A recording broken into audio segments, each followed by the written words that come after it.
آپ دیکھ رہے ہیں میرا یوٹیوب چینل۔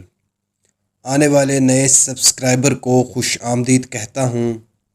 آج کی اس ویڈیو میں آپ لوگوں کو شہید عبدالرحمن بندیشہ کے والد محترم سعید احمد بندیشہ کے بارے میں بتاؤں گا، جو حقیقی معنوں میں ایک ڈون تھا، جس نے بدمعاشی صرف غریبوں، مسکینوں اور مظلوموں کے لیے کی۔ اس نے ہمیشہ نقصان سرمایہ داروں، جاگیرداروں اور چودھریوں کو پہنچایا، جو اس کے علاقے فیصل آباد گوجرا کے لوگوں کے ساتھ ظلم و زیادتی کرتے تھے۔ نہ صرف سعید احمد بندیشہ اپنے علاقے کے لوگوں کی مدد کرتا تھا، بلکہ پورے پنجاب سے لوگ اس کے ڈیرے پر جایا کرتے تھے۔ کہا جاتا ہے کہ سعید احمد بندیشہ کے ڈیرے پر جو جاتا تھا، اس کا کام ہو کر ہی رہتا تھا۔ آج کی اس ویڈیو میں آپ کو سعید احمد بندیشہ کی زندگی کے چند ایسے واقعات بتاؤں گا جن کا آپ لوگوں میں سے بہت سے لوگوں کو علم نہیں ہے۔ دوستو، آپ نے چودھری الیاس جٹ چونٹیا کے بارے میں تو سنا ہی ہوگا۔ سعید احمد بندیشہ الیاس جٹ چونٹیا کے چھوٹے بھائی تھے۔ سعید احمد بندیشہ نے صرف غریبوں کی مدد ہی نہ کی، بلکہ ان کے بیوی بچوں کو اعلیٰ تعلیم دلوانے کے لیے باہر کے ملکوں میں اپنے خرچوں پر بھی بھیجا۔ سعید احمد بندیشہ کے زندگی کا ایک مشہور واقعہ آج کی اس ویڈیو میں آپ لوگوں کو بتاؤں گا۔ 1994 میں فیصل آباد کے نعیم بھٹی آدمی نے سعید احمد بندیشہ سے شکایت کی کہ گجرات میں موجود اس کی زمین پر گجرات کے بٹ قبضہ گروپ نے قبضہ کر لیا ہے اور یہ زمین اس کی ہے۔ دوستوں، میں آپ کو بتاتا چلوں، یہ ساری انفارمیشن بندیشہ خاندان کے مخالف گروپ کے ایک بندے سے لی گئی ہے، جس نے بندیشہ خاندان کی تعریفوں کے پل باندھ دیے ہیں۔ انفارمیشن کے مطابق سعید احمد بندیشہ اپنے 10 کے قریب ساتھیوں کے ساتھ گجرات میں اس قبضہ گروپ کے پاس گیا اور اس بٹ گروپ کو بات چیت سے معاملہ حل کرنے کا کہا، لیکن بٹ گروپ نے بات چیت کرنے سے انکار کر دیا اور سعید احمد بندیشہ نے غصے میں بٹ گروپ کو 24 گھنٹے میں زمین چھوڑنے کا وقت دے دیا، لیکن بٹ گروپ نے 24 گھنٹے گزرنے کے بعد بھی زمین کو نہ چھوڑا۔ کہا جاتا ہے کہ سعید احمد بندیشہ نے 24 گھنٹوں کے بعد اپنے 40 کے قریب ساتھیوں کے ساتھ اس زمین پر حملہ کر دیا تھا جہاں بٹ گروپ کے لوگ موجود تھے۔ اس حملے میں تقریباً 13 کے قریب بٹ گروپ کے لوگ شدید زخمی ہو گئے تھے، جبکہ 3 لوگ قتل ہو گئے تھے۔ اس زمین پر قبضہ کرنے والے بٹ گروپ کے سربراہ خالد بٹ تھا، جس کا بھائی ڈی پی او لاہور تعینات تھا، جس کا نام جاوید بٹ تھا، جبکہ اس کا چھوٹا بھائی ایم پی اے تھا۔ اس قبضہ گروپ کا تعلق مسلم لیگ نون سے تھا۔ سعید احمد بندیشہ گروپ نے جب اس بٹ گروپ پر حملہ کیا تھا تو اس زمین پر موجود لوگوں میں 5 کے قریب ایسے خطرناک اشتہاری تھے جو پولیس کو مطلوب تھے۔ ان اشتہاریوں کے ساتھ پولیس بھی سول کپڑوں میں موجود تھی۔ سعید احمد بندیشہ کے لوگوں نے ان 5 اشتہاریوں کو موقع پر ہی قتل کر دیا تھا، جبکہ کچھ لوگ شدید زخمی ہو گئے تھے اور کچھ فرار ہو گئے تھے۔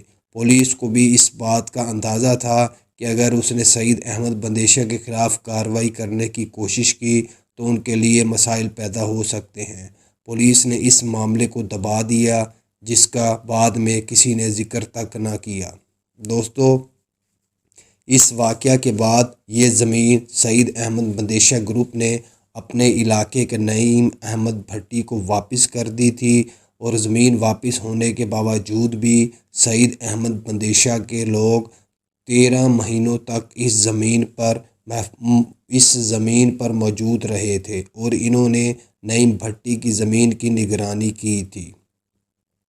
اس واقعہ کے بعد یہ زمین سعید احمد بندیشہ نے وقتاً فوقتاً اپنے لوگوں کی نگرانی میں مختلف لوگوں کے وزٹ کروا کر اس پر نگرانی قائم رکھی۔ کہا جاتا ہے کہ D P O Javed but نے جب سعید احمد بندیشہ کے خلاف کارروائی کرنے کی کوشش کی تو سعید احمد بندیشہ نے مسلم لیگ نون کی حکومت ہونے کے باوجود D P O Javed but کا تبادلہ اپنے ایک سعودی دوست امیر بن خلیدی کی مدد سے نواز شریف پر دباؤ ڈلوا کر کروا دیا تھا۔ امیر بن خلیدی کا ایک بیٹا جس کا نام امیر سہیل خلیدی ہے، جس کی دوستی عبدالرحمن بندیشہ سے بھی تھی۔ سعید احمد بندیشہ نے اپنے اس دوست کی مدد سے اس ڈی پی او کا تبادلہ کروا دیا تھا۔ کہا جاتا ہے کہ امیر بن خلیدی اور سعید احمد بندیشہ کی دوستی 1986 میں رحیم یار خان کے کچے کے علاقے میں ہوئی، جہاں دونوں شکار کرنے گئے ہوئے تھے۔ اس تبادلے کے بعد سعید احمد بندیشہ کو پولیس کے بڑے افسران کی طرف سے خوف کی علامت سمجھا جانے لگا تھا۔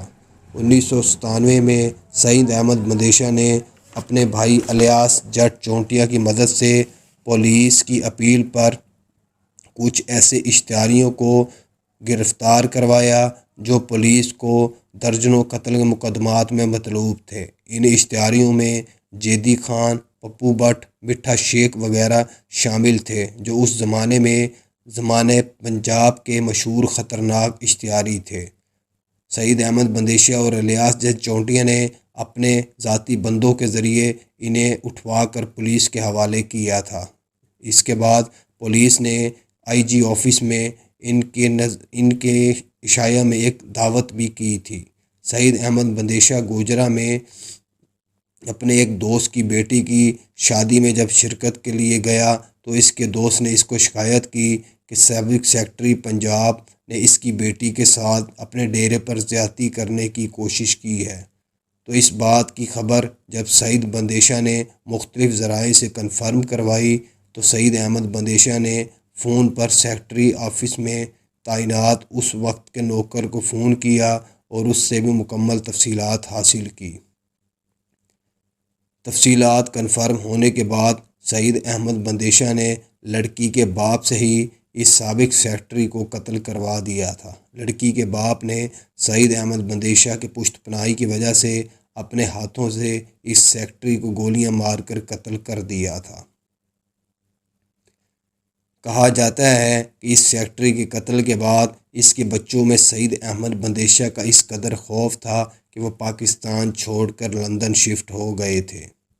سعید احمد بندیشہ کا اپنے بھائی الیاس جٹ چونٹیا سے ایک الگ گروپ تھا۔ سعید بندیشہ گروپ صرف لوگوں کی زمینوں سے قبضے چھڑوا کر دیتا تھا، جبکہ اگر کسی کا ناحق قتل ہوتا تو بھی سعید احمد بندیشہ کی سپورٹ کی وجہ سے لوگ اپنے قتل کا بدلہ قتل کر کے لیا کرتے تھے۔ لوگوں کو پولیس پر زیادہ اعتماد نہیں تھا، وہ اپنے فیصلے سعید احمد بندیشہ کے ڈیرے پر کروایا کرتے تھے۔ اسی وجہ سے سعید احمد بندیشہ پر 14 کے قریب جھوٹے موٹے مقدمات بھی درج تھے، لیکن یہ قتل ان لوگوں کے تھے جو غریبوں اور مسکینوں کے ساتھ زیادتی کیا کرتے تھے۔ سعید احمد بندیشہ کے قتل کے وقت اس پر 64 کے قریب مقدمات درج تھے، لیکن سعید احمد بندیشہ کے بارے میں مشہور ہے کہ پولیس نے اس کی ساری زندگی میں کبھی اسے نہ تو گرفتار کیا اور نہ ہی گرفتار کرنے کی کوشش کی۔ سعید احمد بندیشہ کے پاکستان سے باہر بہت سے سیاسی لوگوں سے تعلقات تھے، جن کا جو یورپین پارلیمنٹ اور ایشین پارلیمنٹ میں اپنے ملکوں کی نمائندگی کر رہے تھے۔ الیاس جٹ چونٹیا کی دشمنی گوجرا کے وڈائچ گروپ سے چل رہی تھی۔ سعید احمد بندیشہ نے اپنے بھائی الیاس جٹ چونٹیا کی بھی بھرپور مدد کی تھی، جس کی وجہ سے وڈائچ گروپ 7 سال تک پاکستان سے مفرور رہا اور دبئی اس نے رہائش اختیار کی۔ سعید احمد بندیشہ فیصل آباد کا وہ واحد انسان تھا جسے اس دور میں اس وقت کے وزیر اعلیٰ پنجاب میاں نواز شریف نے 4 بار وزیر اعلیٰ ہاؤس میں کھانے پر مدعو کیا تھا، لیکن چاروں بار سعید احمد بندیشہ نے نواز شریف سے ملنے سے انکار کر دیا تھا۔ نواز شریف فیصل آباد میں مسلم لیگ نون کو مضبوط کرنا چاہتا تھا اور اسے ایک مضبوط بندے کی تلاش تھی۔ نواز شریف کی نظر میں سعید احمد بندیشہ ہی وہ واحد انسان تھا جو مسلم لیگ نون کو اس دور میں فیصل آباد میں مضبوط کر سکتا تھا۔ نواز شریف نے 3 رکنی وفد بھی سعید احمد بندیشہ کے ڈیرے پر اس کے پاس بھیجا تھا، لیکن سعید احمد بندیشہ نے اسے ملنے سے صاف انکار کر دیا تھا۔ سعید احمد بندیشہ کے انکار کی وجہ اس کے علاقے کے ایک عقیل نامی بندے کا جھوٹے پولیس مقابلے میں قتل ہونا تھا۔ اس کے قتل کے بعد سعید احمد بندیشہ نے نواز شریف کو ایک خط لکھا تھا کہ اس جھوٹے قتل کے خلاف جس میں شامل پولیس والے کے خلاف کارروائی کی جائے، لیکن نواز شریف نے سعید احمد بندیشہ کے کہنے پر بھی اس کے خلاف کوئی کارروائی نہ کی۔ یہی وجہ ہے کہ سعید احمد بندیشہ نے اپنے علاقے کے اس بندے کے ظلم کی وجہ سے جو پولیس نے اس کے ساتھ کیا تھا، اسی رنجش میں سعید احمد بندیشہ وزیر اعلیٰ پنجاب میاں نواز شریف کے ظہرانے میں نہ گیا۔ دوستو، سعید احمد بندیشہ نے اپنی زندگی میں کئی غریب و مسکینوں کی مدد کی، ان کی زمینوں سے قبضے چھڑوا کر دیے۔ اسی وجہ سے بہت سے لوگ اس کی جان کے دشمن ہو گئے تھے اور بالآخر اس پر حملے ہونے شروع ہو گئے۔ سعید احمد بندیشہ پر 5 کے قریب قاتلانہ حملے ہوئے تھے۔ جب سعید احمد بندیشہ پر 5واں حملہ ہوا تو یہ موقع پر ہی قتل ہو گئے تھے۔ کہا جاتا ہے کہ سعید احمد بندیشہ کے ساتھ اس کے 5 کے قریب لوگ موجود تھے، جنہوں نے حملہ آور لوگوں میں سے 7 کے قریب لوگوں کو موقع پر ہی قتل کر کے سعید احمد بندیشہ کا بدلہ موقع پر ہی لے لیا تھا۔ دوستو، تمام لوگوں سے درخواست ہے کہ وہ بندیشہ خاندان کی ترقی اور ان کی مغفرت کے لیے دعا کریں۔